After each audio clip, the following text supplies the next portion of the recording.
Fala galera ligado no canal, beleza? Vídeozão top e hoje a gente vai falar um pouco sobre o GP da Espanha, né? Já faz um tempinho que aconteceu o GP da Espanha, confesso que deveria ter feito o vídeo, mas a gente está focado em cobrir a Copa do Mundo, em estar atento, olhar os jogos para poder falar das seleções. E aí eu esperei um pouquinho para dar uma baixada, uma acalmada nos ânimos. A gente já soltou o vídeo sobre a análise dos grupos, soltamos também o vídeo sobre o Brasil e Haiti. Estamos gravando antes de Brasil e Escócia, tá? Então é importante dizer, por isso que não tem ainda o vídeo de Brasil e Escócia. Talvez quando você estiver vendo ainda não tenha o vídeo, e já deve ter acontecido a partida, porque provavelmente eu devo postar esse vídeo aí entre quinta ou sexta-feira, tá? Provavelmente na sexta, se tudo der certo, e aí na quinta-feira já trazer uma análise desse Brasil e Escócia, tá? Então talvez possa ser que tenha Brasil e Escócia, mas vamos lá, porque precisamos falar de Lewis Hamilton na Ferrari, a primeira vitória de Lewis Hamilton na equipe italiana. Vale lembrar que no ano passado, em 2025, o Hamilton fez a pole na corrida sprint da China e também venceu a corrida sprint da China. Só que tanto a pole position quanto a vencer a corrida sprint não contabilizam para o número de vitórias, tá? Apenas dá alguns pontos ali para os pilotos. Não são todas as provas que tem a corrida sprint. A corrida sprint ela é uma corrida no mesmo circuito, a diferença é que é 1/3 das voltas do GP completo. Então, quando tem uma corrida sprint, o final de semana funciona assim. Tem um treino livre na sexta, classificação para sprint na sexta, no sábado, no primeiro horário, já tem a corrida sprint, e aí no restante do dia tem a classificação e a corrida normalmente no domingo. É assim que acaba funcionando. O Hamilton venceu esse GP da Espanha, que não tem corrida sprint, tá? Então foi apenas a corrida principal. E o Hamilton conseguiu lembrar o que ele era, né? Teve um fã do Hamilton que em algum momento, dentro que ele tá na Ferrari, disse para ele, em um dos grandes prêmios, Lewis, relembre de quem você é, né? No sentido de fazer ele lembrar que ele é um heptacampeão. E ano passado, o Hamilton foi um calvário na Ferrari. Várias vezes o Hamilton não conseguiu se classificar sequer para o Q2, tá? Aconteceu sim algumas vezes. Algumas vezes não conseguiu acompanhar o Leclerc para o Q3. Ele não tinha um bom desempenho durante as provas. Ele parecia desconfortável com a equipe, com a questão da estratégia, com seu engenheiro. E você via um Hamilton um pouco cabisbaixo. Em algumas entrevistas, ele até dizendo que talvez não fosse mais o mesmo, né? Algumas questões dizendo que talvez a idade possa ter chegado para ele. E você via um semblante de uma pessoa que talvez tivesse tido uma boa carreira na Fórmula 1, mas não que não fosse aquele heptacampeão que a gente conhece como é Lewis Hamilton. Só que para esse ano mudou o regulamento, a gente já tem os vídeos aqui no canal falando um pouco sobre o regulamento, inclusive após aquele acidente que a gente teve, né, no Grande Prêmio da Suzuka, que é com o Berman e o Colapinto, né, que teve aquela batida do Berman que foi forte. A Fórmula 1 e a FIA se reuniram e mudaram algumas questões em relação à unidade de potência elétrica. O que a gente tem visto são carros mais lentos, sim, eu já tinha alertado que isso poderia acontecer, só que as corridas estão de uma forma um pouco mais natural, tá? Então a gente está conseguindo ver, o super clipping ainda existe, é fato, né, que é aquele momento em que o piloto perde a potência máxima do motor elétrico, e aí o carro ele vai perdendo, mesmo na reta, né, ele chega num pico de velocidade e ele vai perdendo gradativamente, só que antes, né, dessas mudanças nas unidades de potência, o super clipping estava muito explícito, estava chegando a ficar feio. O carro batia no meio da reta, o pico, e ele já ia descendo, e obviamente era uma perda de potência muito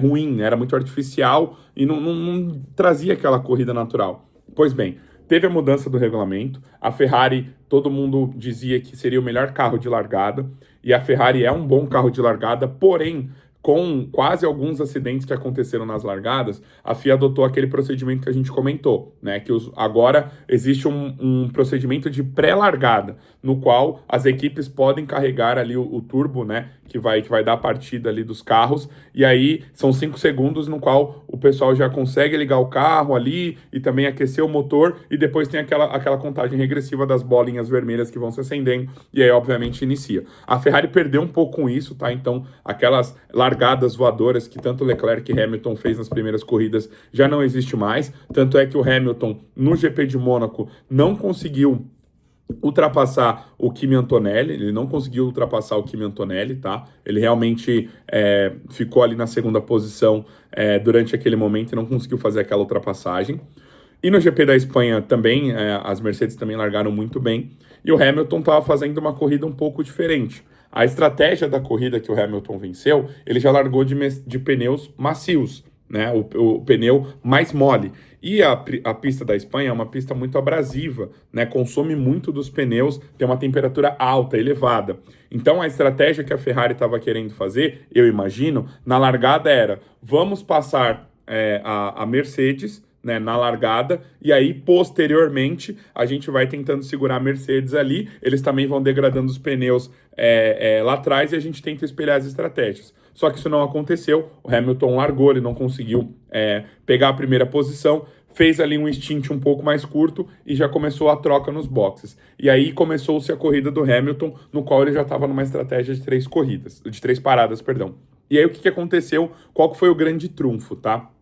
O Hamilton estava com pneus médios, enquanto os líderes e as pessoas à sua frente estavam de pneus duros. Então ele estava tendo um rendimento muito melhor, principalmente depois que ele fez a sua segunda parada, tá? Então o Hamilton saiu de pneu macio e fez um stint para um pneu mais duro, e depois ele retornou para um pneu ali que a gama seria a média. E aí, obviamente, eu achava muito difícil que ele conseguisse fazer a terceira, não fazer a terceira parada. E aí o que aconteceu? Ele estava tirando, né, o gap para os líderes, porque como ele parou, ele foi ultrapassado, ele estava chegando, tirando um segundo e meio, só que esse pneu ele ia perder rendimento. Até que ele estava num gap muito interessante, e aí o que aconteceu?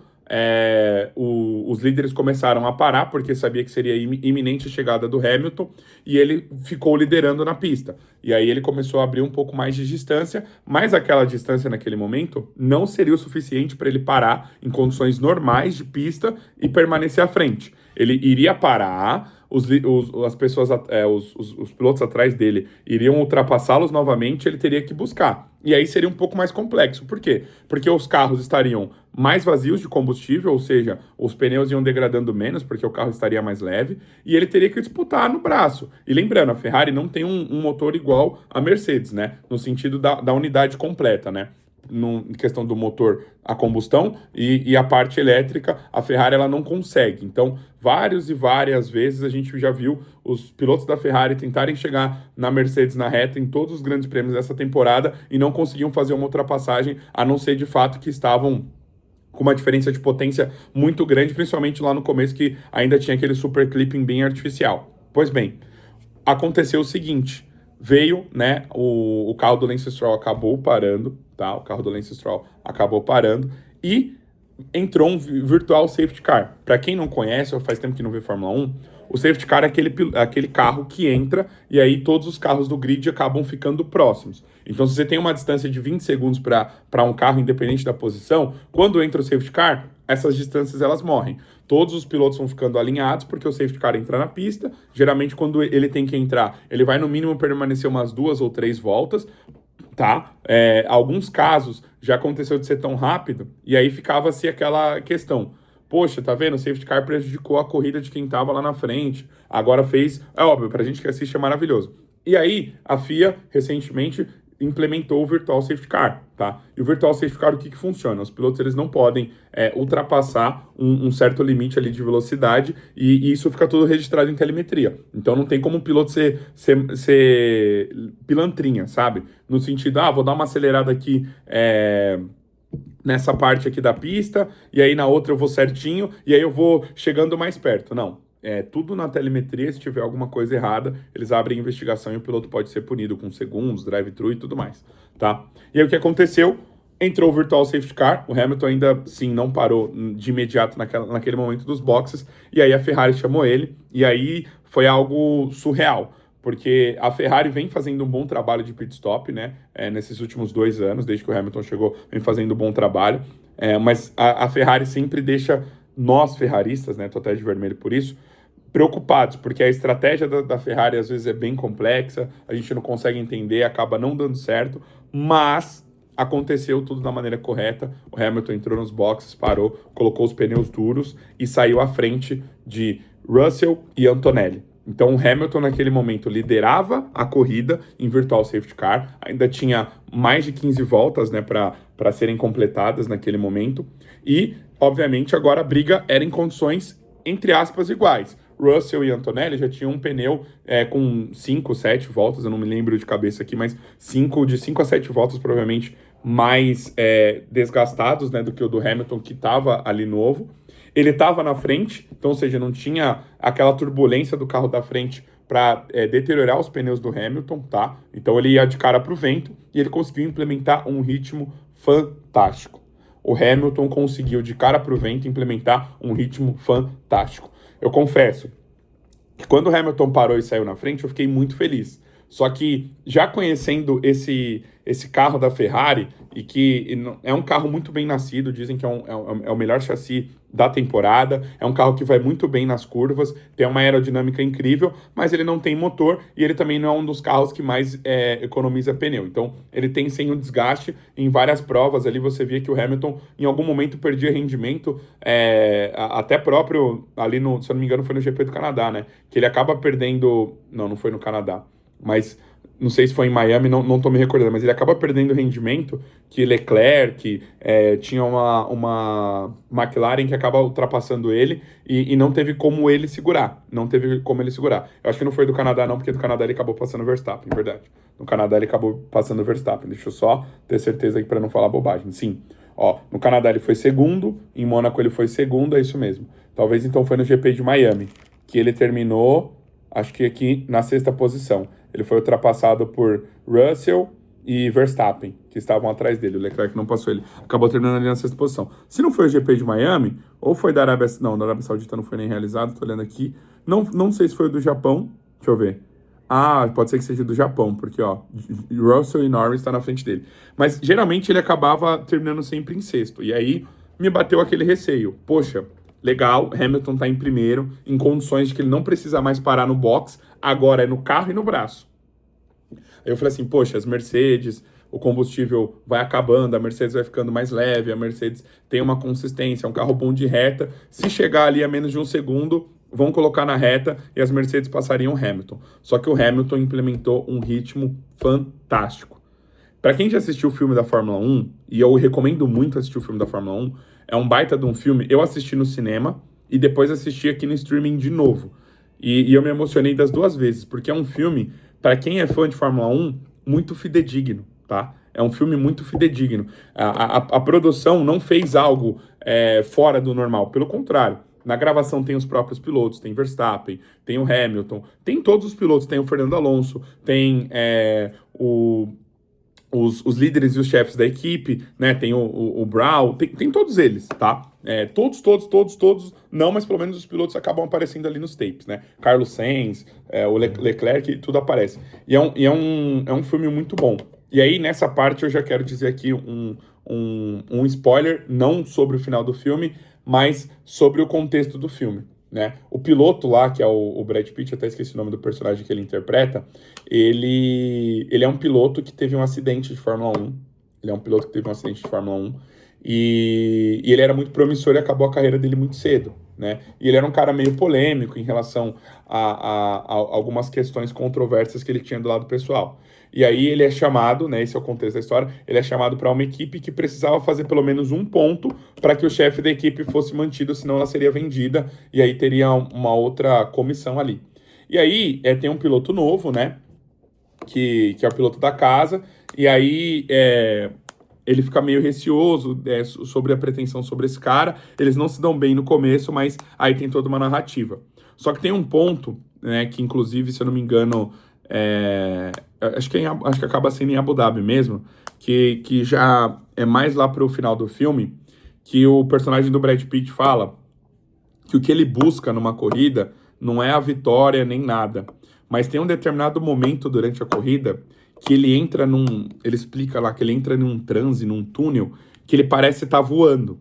E, cara, essa fala é a fala crucial pro filme, para vocês entenderem. Eu não odeio spoiler, mas é muito importante.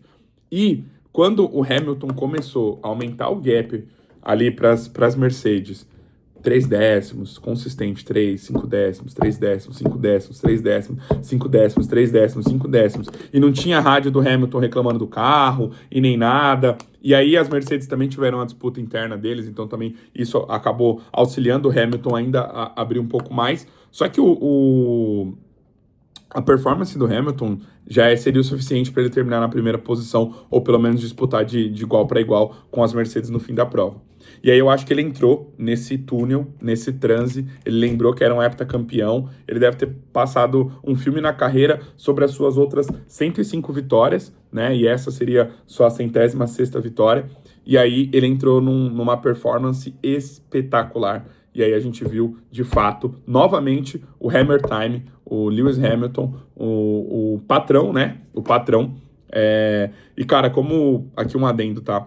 Como eu gostaria que tivesse sido narrado na voz do Sérgio Maurício. Nada contra a transmissão da Globo, não tenho nada. É só uma questão de ter visto aquele campeonato de 2021 na Band, no qual o Hamilton perdeu na última volta para o Verstappen. Foi espetacular aquela corrida, foi espetacular aquele campeonato, os dois, aquela briga, toda aquela questão, mas o Sérgio Maurício ele ficou marcado, né, para os fãs recentes aí de Fórmula 1, porque a Band estava como a detentora dos direitos da Fórmula 1, e eu gostaria muito de ver essa narração na voz de Sérgio Maurício, né? Quem sabe daqui a algum tempo ele possa acabar fazendo esse vídeo, né, se não pegar nada de ruim ali para ele, né, não sei, em questões de direito, de imagem e tudo mais, mas seria muito interessante se ele conseguisse narrar. E aí eu também vi uma narração italiana, mesmo sem entender muito de italiano, né, a gente se emociona, né, porque o Hamilton, o Schumacher, também tinha vencido a sua primeira corrida pela Ferrari no Grande Prêmio da Espanha, em junho de 96. E 30 anos depois o Hamilton fazia isso. Então, assim, é uma coincidência muito histórica, muito interessante.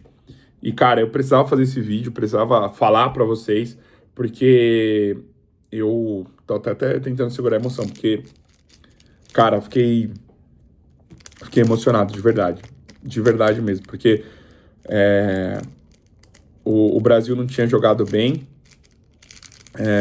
o Brasil não tinha jogado bem no sábado, e no domingo de manhã ali, e eu, assim, vidrado, assim, quando passou pela minha cabeça que o Hamilton poderia disputar essa vitória, foi, assim, algo que eu fiquei em pé ali na frente da TV e não me desgarrei da TV nossa, e ficava pensando, né, naquela batida do Latifi, né, que causou o safety car, aquela batida do Latifi, lá em 2021, em Abu Dhabi, e aí juntou todos os carros, o Verstappen tinha pneu melhor e acabou ultrapassando o Hamilton, né, que já estava com o pneu desgastado. Se não fosse a batida do Latifi e o safety car, ou, por exemplo, se tivesse entrado um virtual safety car, de fato, o Hamilton teria conquistado ali o seu 8º título, né? E o Verstappen ainda não teria sido campeão.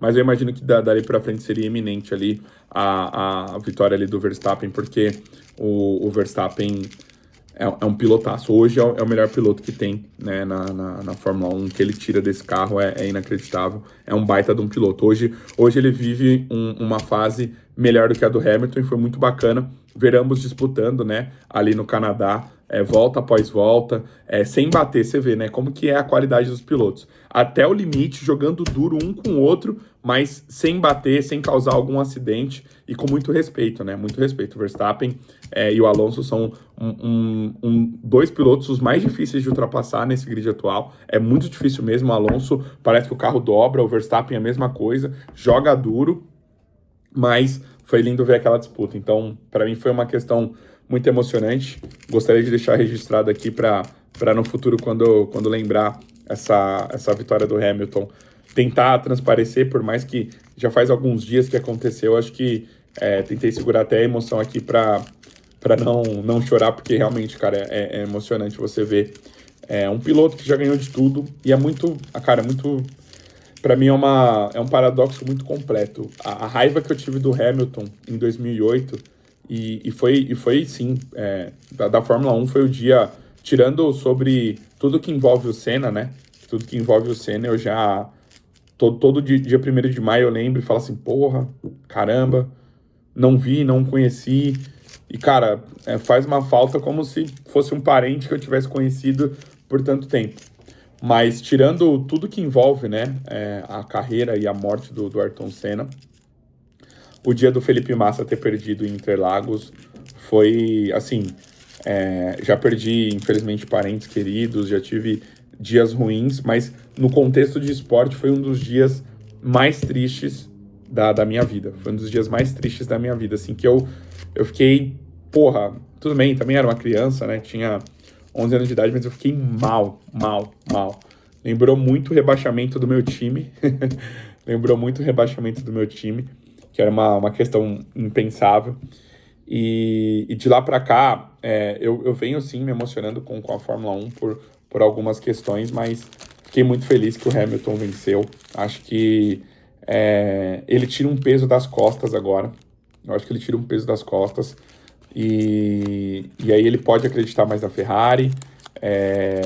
A Ferrari pode acreditar mais nele, ouvir mais ele, porque desde que ele chegou, ele falou sobre algumas coisas e tentou mudar, só que é complexo, né? Uma empresa que... E a Ferrari é uma empresa, né? De tanto tempo, uma marca tão icônica, né? O vermelho, né? Eu escolhi peguei uma camisa, uma polo vermelha para fazer o vídeo para falar de Ferrari, para falar de Hamilton. Então é uma coisa muito icônica, você lembra, você conhece, até quem não entende de carro sabe que é uma Ferrari, é uma coisa muito, muito instantânea de pensar. É algo muito intrínseco no ser humano e é muito engraçado em relação a isso. E ele ter vencido, eu acho que tira um peso das costas dele, independente se ele vai encerrar a carreira esse ano, se ele vai encerrar no ano que vem, se ele ainda vai correr por mais 3 ou 4 anos, não sabemos, né? Mas pelo menos não termina de forma melancólica, porque 2025 foi muito triste para quem é fã do Hamilton, porque o Leclerc conseguia ter algum desempenho satisfatório e o Hamilton destoava demais, tá? E agora vamos ver, né? GP da Áustria tá aí, é uma corrida curta, né? Porque o GP da Áustria é um GP bem curto. Lembro da pole do Felipe Massa pela Williams em 2014, né? Acho que uma das últimas alegrias em relação ao GP da Áustria. Tem 2 retas enormes, né? O Grande Prêmio da Áustria. Acho muito difícil que a Ferrari possa, tá, competir de igual para igual com a Mercedes. Competir é uma coisa, mas competir de igual para igual eu acho muito difícil, tá? Porque o GP da Espanha, por mais que tem uma excelente reta, tem curvas de alta velocidade, mas é justamente onde a Ferrari ganha, né? Na parte das curvas, na reta ela acaba perdendo, mas é onde o carro é muito mais bem nascido. Agora na Áustria, por mais que você tenha ali uma parte de curva, boa parte do circuito ali é em 2 grandes retas, então abriu ali o modo de ultrapassagem, né? E aí já era. Mas vamos acompanhar. Quem tá acompanhando, pelo menos a corrida, ela não vai acontecer em nenhum horário de jogo de Copa, tá? Isso é muito bom. Não teremos esse conflito para a gente poder assistir. E é isso, galerinha.